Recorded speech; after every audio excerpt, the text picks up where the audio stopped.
Cara, é bem lembrado. Eu ia te perguntar isso já mesmo. Tava na pauta aqui. Eu só vi o vídeo que viralizou, que assim, gostaria até que você contasse o contexto, não Tá. só o que foi feito em si. Uhum. O que eu vi no vídeo, e pra quem tá em casa e tentar contextualizar um pouco, eu vi que tava na área de imprensa, acho que na sala de imprensa, né? Sala de imprensa, Tava o coletivo. Venete, alguns jogadores em Thiago volta. Maia.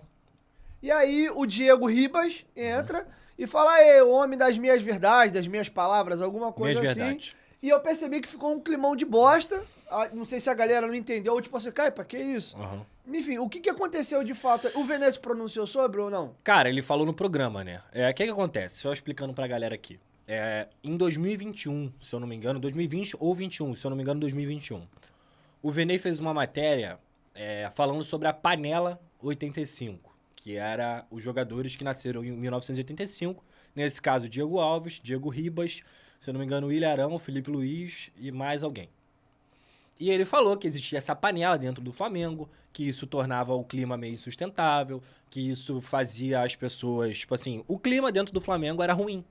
Não só com o técnico, mas também no elenco. E tinha molecada que às vezes nem falava com esses caras nem conversavam com a molecada. E desde então, desde essa época, e além tinha também... O Gabigol é um cara que ele, inclusive, já falou isso abertamente em alguns podcasts, que ele não é amigo de jogador. Que ele é mais amigo da galera da música, que ele não faz questão de ser amigo de jogador e tal. Então, tipo assim, o Gabigol já até brincou com isso, falando, cara, eu já fiquei 2 meses sem falar com o Bruno Henrique. Só que dentro de campo a gente se entendia, entendeu?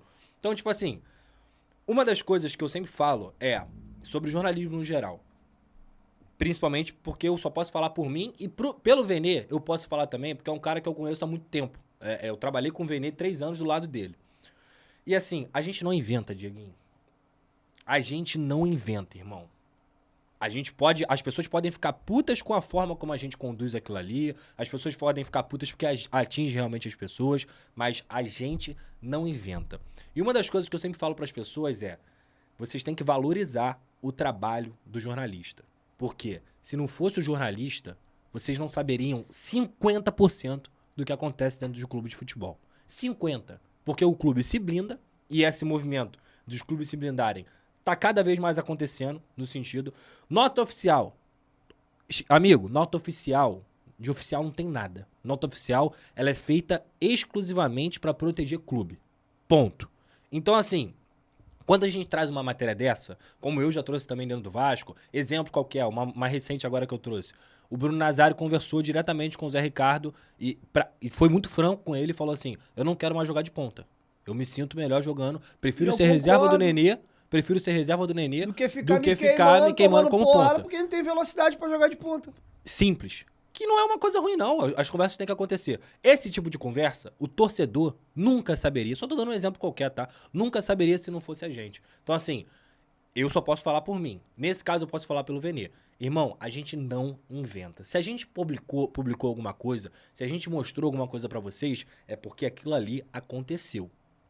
Da forma que é feito e tal, eu tenho a minha forma de trabalhar, o Venê tem a forma dele de trabalhar. Então, assim, o Diego tomou uma raiva do Venê, desde essa época, por conta dessa matéria. Sabe quando foi a matéria? Foi em 2021, se eu não me engano. E logo depois o Flamengo é campeão brasileiro, que o Gabigol e o próprio Diego falam, isso é o Venê Casagrande, não sei o quê.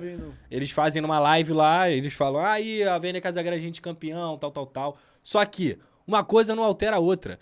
2 anos depois, o Caio Mota, que é do Globoesporte.com, fez o dossiê recentemente falando das coisas do Flamengo interno e cita isso. Porque realmente existem grupos dentro do Flamengo. E aí o Diego, nesse dia, o Venê foi fazer uma entrevista com o Thiago Maia, entrevista exclusiva lá pro SBT. Normal. O momento ali era do Thiago Maia, Dieguinho. O momento ali, o cara tava sendo entrevistado pelo Venê, que é do SBT, e que tava fazendo o trabalho dele ali. O Diego abriu a porta da sala da coletiva, pegou o telefone dele, e começou a filmar a cara do Venê. Tá aí, ó, o homem de minhas verdades. Aí tu vê a cara do Thiago Maia, é aquela cara assim, tipo... E tá todo mundo ali, tá o Marcelinho, que é o assessor do Flamengo, tá o Matheus, que também já trabalhou no Flamengo, que já trabalhou no Vasco também, Matheus Graneiro, que é assessor do próprio Thiago Maia, e tem o câmera, tem a galera ali, todos ao redor, todos ficam constrangidos. Cara de gol contra, eu vi. Constrangidos assim, tipo, no sentido de, cara... O que esse cara tá fazendo? E ele constrange o Venê ofende o Vene, intimida dentro da própria, entre aspas, casa dele, só que era o ambiente de trabalho do Vene, ele desrespeita o colega de grupo dele, porque o Thiago Maia tava tendo um momento dele, ele tira o momento do Thiago Maia pra depois fazer deboche da cara do Vene. Então, assim, é uma situação tão constrangedora que, independentemente do Diego concordar ou não da forma que o Vene trabalha, do Diego concordar ou não com o que o Vene faz, se é minha verdade ou se é mentira, processo o Vene, porra. Processo o Vene.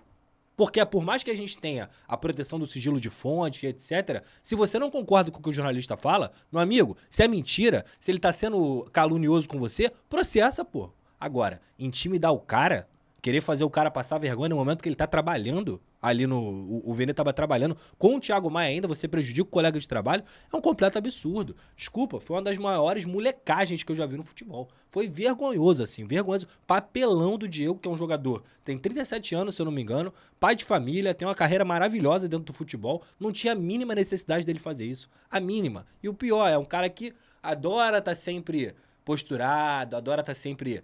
Não, porque falando bonito e tal, e ele faz um papelão desse. Inclusive, vários jogadores do próprio elenco do Flamengo não concordaram com a atitude dele. Dentro do Flamengo, não concordaram com a atitude dele, sabe? Porque isso é uma atitude que você abre um precedente, Dieguinho. Imagina, se eu tô lá no Vasco, aí vem qualquer jogador, aí o Pedroso, o homem das minhas verdades. Que isso, gente?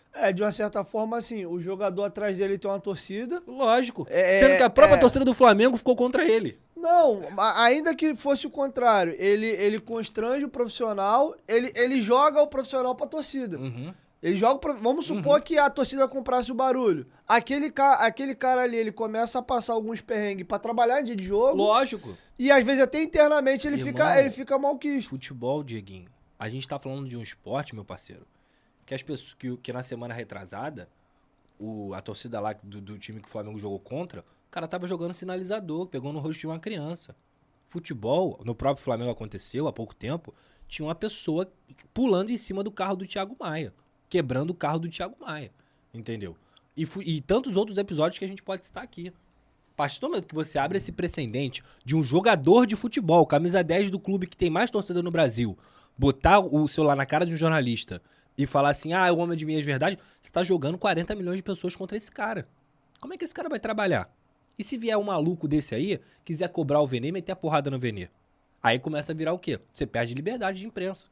Então, assim, a atitude do Diego, ela não foi uma atitude só ali naquela situação ali. Ela desencadeia um monte de coisa. Abre um monte de precedentes que a gente não pode, de forma alguma, aceitar, pô.